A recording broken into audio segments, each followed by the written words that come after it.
This unprecedented manipulation raises the specter of a fundamentally flawed budget that violates Article 6, Section 25, Paragraph 1 of the Constitution, which explicitly prohibits Congress from increasing the appropriations submitted by the President.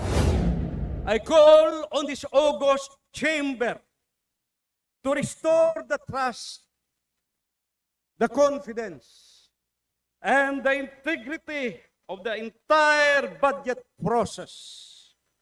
As a former chairman of the House Committee on Appropriations, it hurts me when I heard these highly repeated comments branding the 2025 national budget as the most corrupt budget ever passed in the history of Philippine Congress.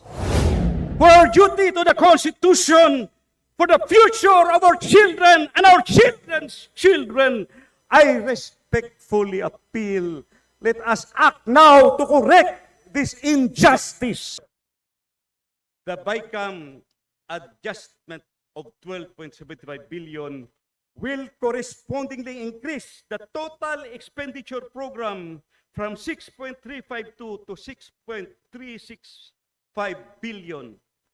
Supposedly, meron tayong PowerPoint presentation. Wala. Based on my scrutiny, dahil wala tayong PowerPoint presentation, papakita ko lang at sasabihin ko na lang, babasahin ko na lang isa-isa. Based on my scrutiny, the BICAM made the following adjustments on the SAGF of the affected agencies. 1. ACF, Agricultural Competitive Enhancement Fund, dinagdagan ng 274 billion. Remedies Fund, ACF dinagdagan ng 274 million. Remedies Fund dinagdagan ng 28 million. Competitiveness Enhancement Measures Fund dinagdagan ng 1 billion. Fisheries Management Fund dinagdagan ng 13 million. Rewards and Incentives Fund dinagdagan ng 3.6 billion. Spectrum User Charge dinagdagan ng 5 billion. Fire Code Income dinagdagan ng 2.5 billion. Land Registration Fees and Collection dinagdagan ng 37 million. Other executive offices of the Dangerous Drugs Board dinagdagan ng 20.95 million. National Endowment for Culture and the Arts dinagdagan ng 75 million. Philippine Space Agency dinagdagan ng 126 million. Yung Coconut Development Fund and Coconut Consumer Stabilization Fund dinagdagan ng 65 million. Total increase of 12,754,670,000 sa automatic appropriation.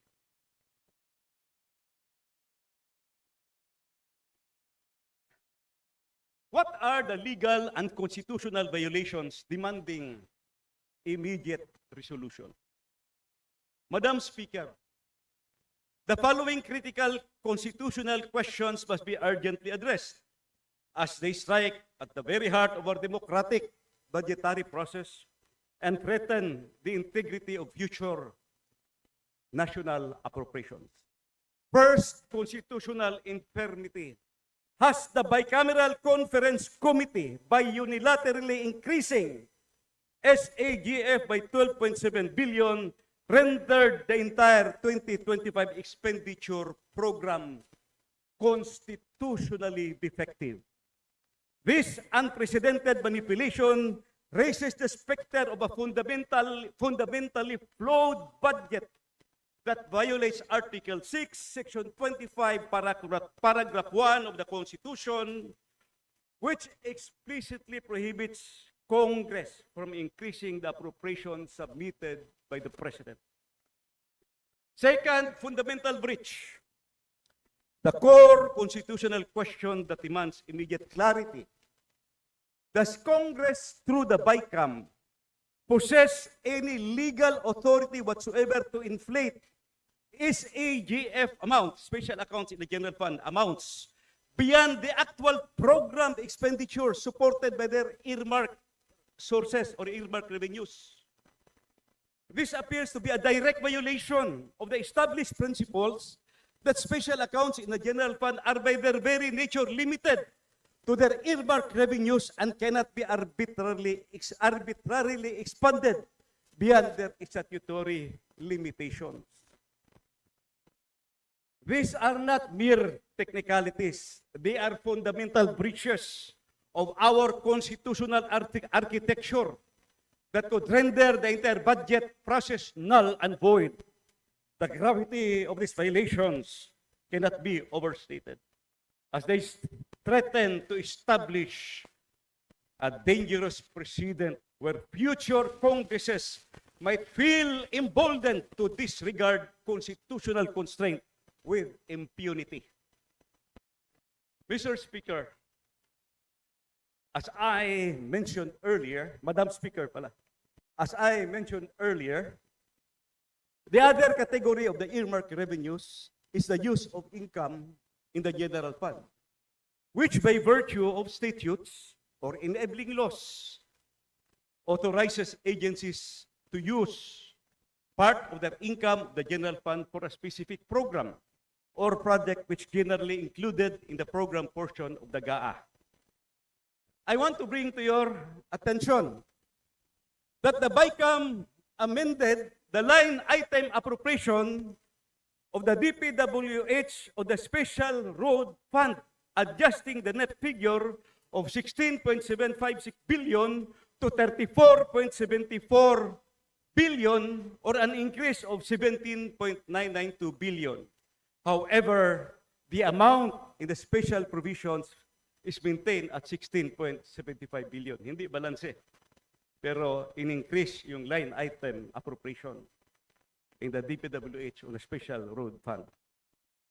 The Special Road Fund is constituted from amounts collected by virtue of Republic Act 8794 as amended by Republic Act 11239, abolishing the Road Board and providing for the disposition of the motor vehicles user charge, which shall be automatically credited to a special account in the general fund of the National Treasury, constituted as a special road fund, and shall be earmarked for the construction, upgrading, repair, and rehabilitation of roads and bridges, road drainage to be included in the Annual General Appropriations Act. It is explicit that Republic Act 11239. It is explicit that all monies collected under this act shall be remitted to the National Treasury under a special account in the general fund credited to the amount to the special road fund. For 2025, the proposed revenue from the motor vehicles user charge tax collections, only the amount of 16.75 billion is programmed for expenditure in the 2025 National Expenditure Program. The BICAM added 17.992 billion to the 16 billion which was originally proposed in the NEP. But here's the problem. The 17.992 billion was not sourced from the available balance of the Special Road Fund, but from pooled sources of funds or cuts on realignments from other agencies. Pwede ba yun? Mr. Speaker, Madam Speaker, although the increase of 7.992 billion to the line item appropriation of the DPWH Special Road Fund will not increase the total expenditure program of the government, is it proper or legal to increase the Special Road Fund from funds coming from other sources in the GAA and not from earmarked revenues coming from the motor vehicles user charge?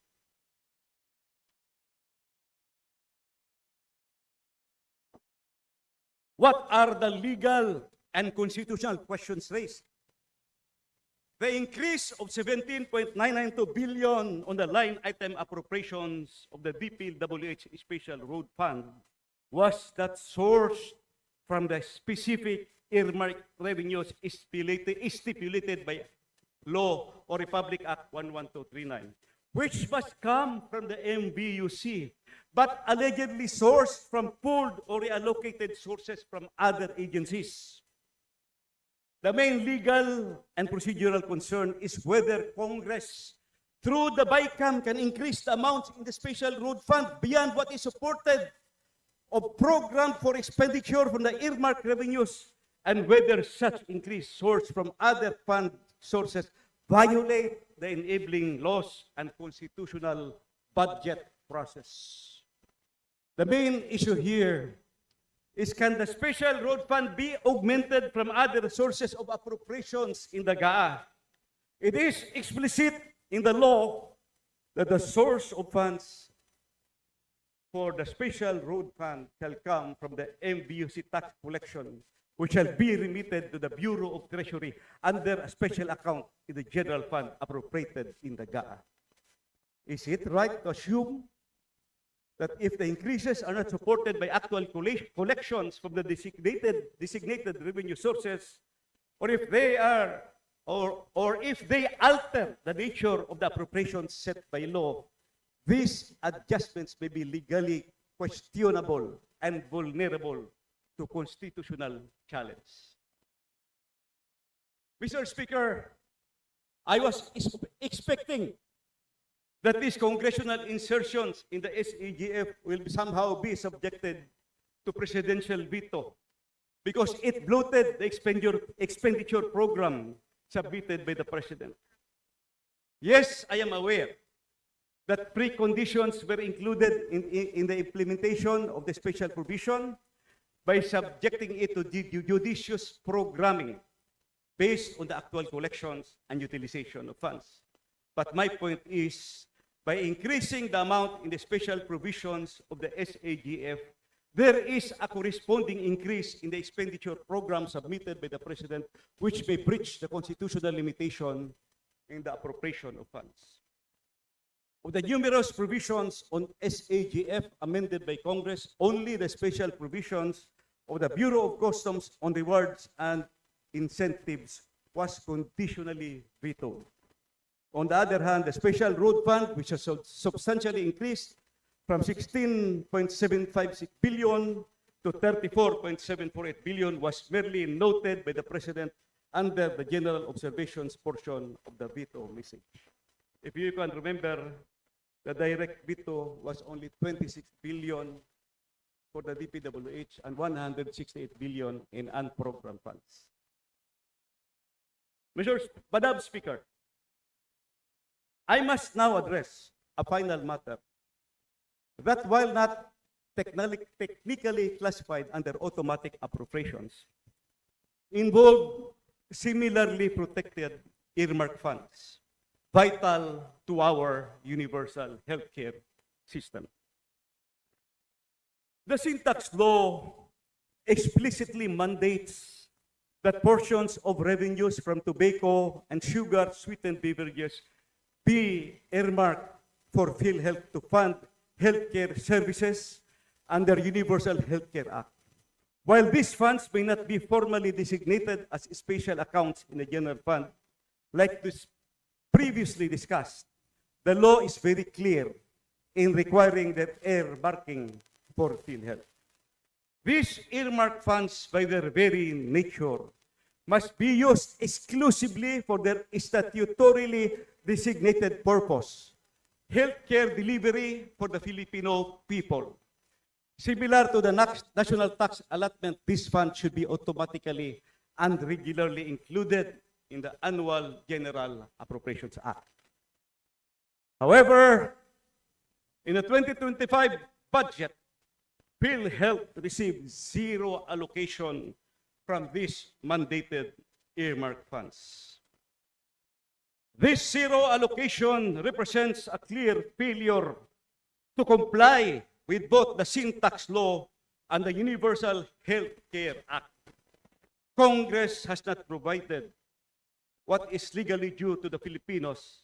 Again, Congress has not legally provided what is legally due to the Filipino people under these laws.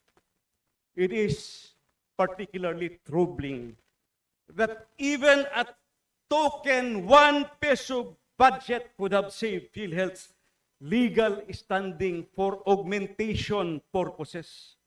Instead, the complete absence of allocation effectively prevents any possibility of funding restoration.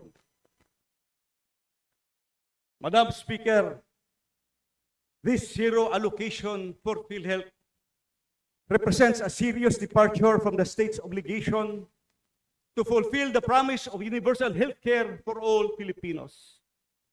This omission demands immediate